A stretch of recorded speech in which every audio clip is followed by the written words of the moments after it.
In our series of reviewing the games between Anish Giri and Vidit Gujrathi, we are now on to our third encounter between these two great players. The first two games ended in a draw. The first one was in Reykjavik Open in 2017, a very short draw. Then in Tata Steel 2019 in January, where they again drew. So it's 1-1. And this is the third time they are playing. This one is in Tata Steel Chess India Rapid. And this took place in Kolkata in 2019, but towards the end of the year in November.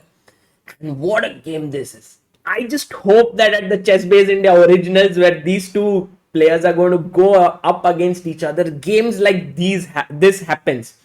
The time control was 25 minutes plus 10 seconds increment.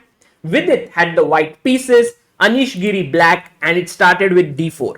Knight f6, c4, g6, knight c3, bishop g7. Now Anish rarely plays the King's Indian. His main line and his main weapon is the Grunfeld.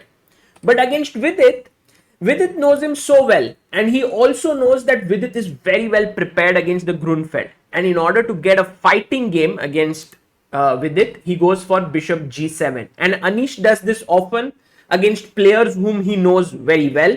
He tries to sort of take a bit of risk. G3, Vidit plays his fianchetto system, which is the most solid and actually a very good way to play. Castles, bishop g2, knight to c6, bishop f4 played by Vidit. Now you might be wondering what happens to a move like d5 here. Well, after knight e5, the knight might be seeming that it's a little bit in the air, but it is attacking this pawn. And then later on, you hit the center with c6, put your pawn on d6, and it is theory. So Vidit goes bishop f4, now all ready to push d5. So he goes d6, knight to f3, bishop f5. We are in mainline theory here. d5 played by Vidit, knight to d2 here. And here, knight a5, knight d2 was played. Now this is already very rare because after bishop f4, bishop f5 is played quite less. And also this move order entirely is not very common. First white castles, then puts his bishop on f4. So we don't have too many games here. Bishop f5, d5, knight a5, knight d2 played. And now came the move c5, because if black does anything else, b4 will trap the knight. So c5 played, and now Vidit went e4, hitting the bishop, bishop g4, and queen went to c2. a6, h3, pushing the bishop away, bishop d7, and now Vidit played the move rook b1. So his point is that when you hit with b5, which is what black wants, I'm going to play b3, and my rook is now moved away from this long diagonal. Okay, e5 was played, and from here the fireworks begin, because Vidit could go bishop e3, and I think white keeps a small edge. It's an interesting position here. Black will try to play on the queen side, also at some point try for f5 break. So there'll be a lot of play, but Vidit says, I have a chance to win a pawn. He plays en passant, and his point now is that if you play if you play pawn takes, then after bishop d6 you're just losing as black. So you have to take with the bishop, and now takes, and greedy, yes, he goes for the pawn. Knight takes b5. And now is your first question. Try to think like Anish, what would you play as black? Because has Anish just given up a pawn? But not only that, is he also losing another pawn on d6? If he has to play a move like knight e8, oh, that is just so sad. After castles, white is just better. But Anish comes up with a brilliant move here. He plays knight to c6, and kudos if you found it. I think this move must have taken Vidit by surprise, because now he cannot take the pawn on d6. Imagine if he takes here, then comes knight to b4. Now the queen cannot go to these two squares because knight e8 attacks the queen and also the bishop on d6.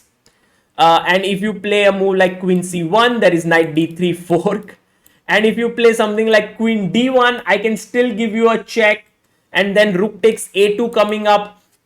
I mean, the game is just, you are in big trouble as white. So with it realizing that, oh my god, things have gone wrong, from a very calm position which I wanted, which is what Vidit loves, suddenly it's getting very intense now. So one way to play now was a3, stopping knight b4, but Vidit went for castles, which is also fine, normal move. Anish now jumped with his knight to b4. The queen went to d1 and rook a2. So there's no stopping Anish's play. He's very quick. But now it is like, okay, I must also snap a pawn. He takes here. And now what did Anish play here? Again, a very, very nice move. Shows great understanding of chess.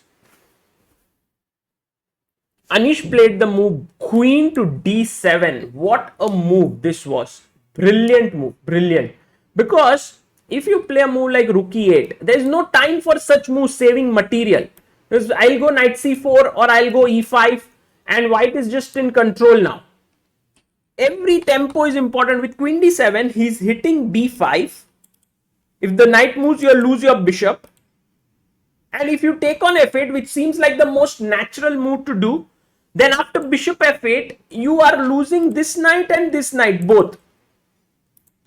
So that's the reason why, by the way, you could be tempted into taking on d2, but that would be a blunder because of white to play bishop g7, rook d1, rook d1, and then take on f6, and then you have two rooks for a queen, and white is winning. So here it's Vidit's move. He's in trouble. What did he do to wriggle out of the mess? e5. What a move by Vidit Gujrathi. He also meets fire with fire. He plays an excellent move here. Now if you take on b5 at this point, then I can take on f8. Also f6, knight is hanging. So that would be good for white. Therefore, Anish now goes a little bit passive, but I think it was needed. Knight to e8. He could have also gone knight f d5, keeping up the tempo, and I think after bishop takes f8, king f8, the position is still very, very complicated. The main point here is that you don't take with the bishop here, because after knight d6, white is doing well. But when you take with the king, you can no longer go knight d6 now, because the e5 pawn is hanging. Also knight c3 is in the air. So just to make this point very clear, after take here, take knight d6, knight c3 doesn't work because of knight e4, and if you take the queen, then there is knight f6 check. So for all these reasons, it is important to take with the king. But Anish went knight e8, and now Vidit could have taken here, but then after rook d2, he's just losing because bg7 takes, and queen b5 is coming. So he couldn't right now take on f8. He went knight to c3, attacking the rook. Knight takes d6, and this is the thing, yeah, like knight a2, ed6, knight c3, queen c2, and if when the dust settles down, it's equal material. Knight e4, bishop f5, takes, rook c5 and rook d8, and Anish offered a draw and the players agreed to it. But what a game this was.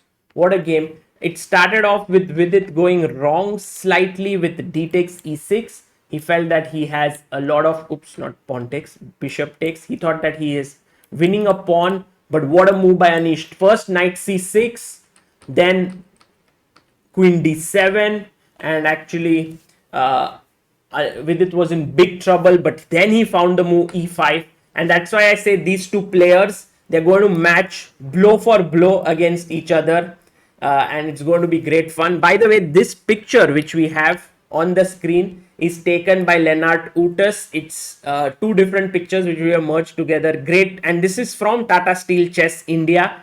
So a very nice picture there. And right now the score between Anish and Vidit after 3 games is 1.5. We are going to review more games, but guys, please do make yourself available on the 26th of July for the death match, ChessBase India Originals death match between Anish and Vidit. It's going to be great fun. The commentary is going to be fun. There is going to be an exhibition match. We will also have the stage in form of a boxing ring kind of a thing. The format has blindfold game, rapid game, no castling game, chess 960 game, blitz segment, bullet segment. You know, it is going to be too much fun there. And also, one day before, there's going to be a rapid event where you will have you can participate on the 25th. And also there is 50,000 prize fund, and the top 10 players get to play a simul with Anish and Vidit. So that's a big prize. The tickets are available. I'm going to put the link in the description. First link will be about the tickets. Second, where to get the tickets. Second link will be about this event if you want to read more, and the third link will be about the participants of the 25th rapid event that you can play the chess results link. So please do check it out. The tickets are available on insider.in. And for now, this is Sagar Shah signing off with the score 1.5, 1.5. Coming back with more games to you very soon. Take care. Bye bye.